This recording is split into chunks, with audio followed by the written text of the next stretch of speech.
Praise the lord. ఈరోజు దేవుని వాగ్దానము, యెహోవా ఉత్తముడని రుచిచూచి తెలుసుకొనుడి, ఆయనను ఆశ్రయించు నరుడు ధన్యుడు. కీర్తనల గ్రంథము 34వ అధ్యాయము 8వ వచనము. సహోదరి సహోదరులారా, ఇది దావీదు రాసిన కీర్తనలలోని చాలా శక్తివంతమైన మరియు ఆదరణకరమైన వాక్యం.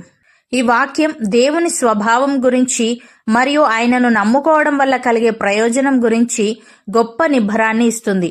ఇక్కడ యెహోవా ఉత్తముడని రుచిచూచి తెలుసుకొనుడి అని వ్రాయబడింది. యెహోవా ఉత్తముడు అంటే కేవలం ఆయన మనకు ఏదో ఒక సహాయం చేస్తాడని మాత్రమే అర్థం కాదు. ఆయన స్వభావమే మంచిది. దేవునిలో ఏమాత్రం చీకటి గాని, కీడు గాని, అన్యాయం గాని లేదు. ఆయన స్వచ్ఛమైనవాడు, పవిత్రుడు. మనుషులు కొన్నిసార్లు మంచిగా ఉంటారు, కొన్నిసార్లు మారిపోతారు, కానీ దేవుడు ఎప్పుడూ మంచితనంతోనే నిండి ఉంటాడు. ఆయన మనల్ని ప్రేమించేవాడు, మన పాపాలను క్షమించేవాడు, మన కష్టాలలో తోడుండేవాడు మరియు మన భవిష్యత్తుకు క్షేమాన్ని ఇచ్చేవాడు.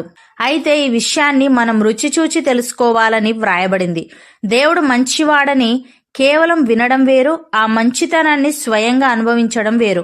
ఉదాహరణకు, తేనె తీయగా ఉంటుందని పుస్తకంలో చదవడం కంటే దాన్ని నాలుకతో రుచి చూసినప్పుడే దాని అసలు తీపి తెలుస్తుంది. అలాగే దేవుని ప్రేమను, ఆయన చేసే మేలును మన జీవితంలో ప్రత్యక్షంగా అనుభవించాలని దావీదు ఆహ్వానిస్తున్నాడు. ఉదాహరణకు, ఈత ఎలా కొట్టాలి అనే దానికి చేతులు ఎలా ఆడించాలి అని పుస్తకంలో చదివితే ఈత రాదు. నీళ్లలో దిగి భయాన్ని జయించి నీటిపై ఈదడం మొదలుపెట్టినప్పుడే ఆ అనుభవం సొంతమవుతుంది. దేవుడు మనకు తోడుగా ఉంటాడు అని వినడం వేరు, భయంకరమైన కష్టం లేదా అనారోగ్యం వచ్చినప్పుడు ప్రార్థన ద్వారా దేవుడు ఇచ్చే అంతులేని ధైర్యాన్ని మనసులో పొందడం వేరు. ఆ ధైర్యమే దేవుని రుచి చూడడం.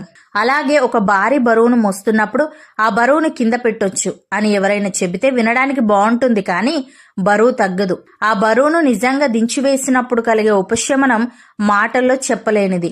దేవుడు పాపాలు క్షమిస్తాడు అని తెలియడం వేరు. మనసులో గూడు కట్టుకున్న పాపభారం, అపరాధ భావం ఉన్నప్పుడు కన్నీళ్లతో ప్రార్థించి దేవుని పాదాల దగ్గర ఒప్పుకున్నాక మనసు తేలికవ్వడాన్ని అనుభవిస్తాం. అదే రుచి చూడడం.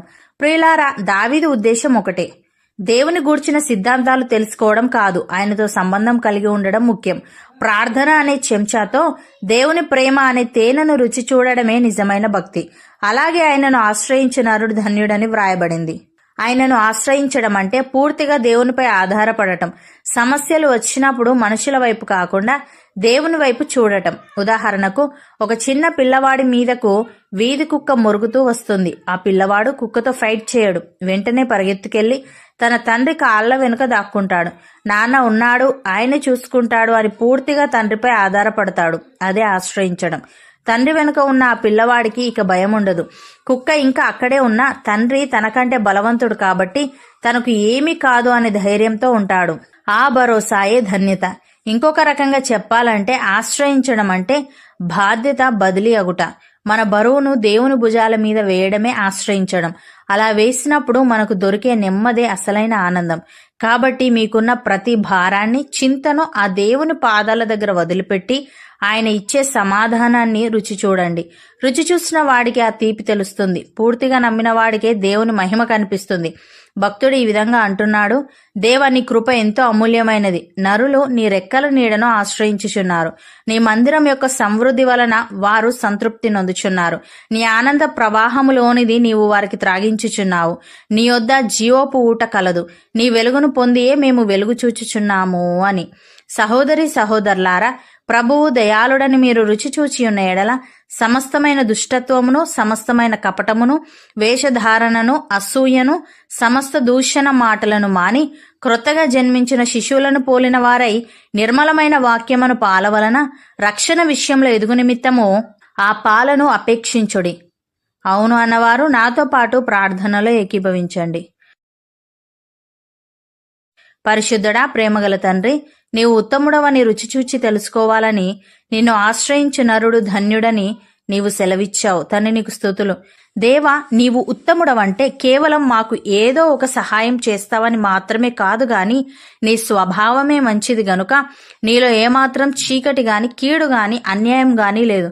గనుక నీ ప్రేమను, నీవు చేసే మేలును మా జీవితంలో ప్రత్యక్షంగా అనుభవించే వారముగా ఉండుటకు సహాయము దయచేయమని అలాగే ఆశ్రయించడం అంటే మా బరువును నీ భుజాల మీద వేయడమని, అలా వేసినప్పుడు మాకు దొరికే నెమ్మదే అసలైన ఆనందమని నీవు సెలవిచ్చావు గనుక నీకు కృతజ్ఞతలు చెల్లిస్తూ మాకున్న ప్రతి భారాన్ని, చింతను నీ పాదాల దగ్గర వదిలిపెట్టి నీవిచ్చే సమాధానాన్ని రుచి చూసే వారంగా ఉండుటకు కృపచూపమని, నీ వెలుగును పొంది వెలుగు చూచే భాగ్యం మాలో ప్రతి ఒక్కరికి నీవే అనుగ్రహించమని యేసుక్రీస్తు నామమున ప్రార్థిస్తున్నాము తండ్రి. ఆమెన్.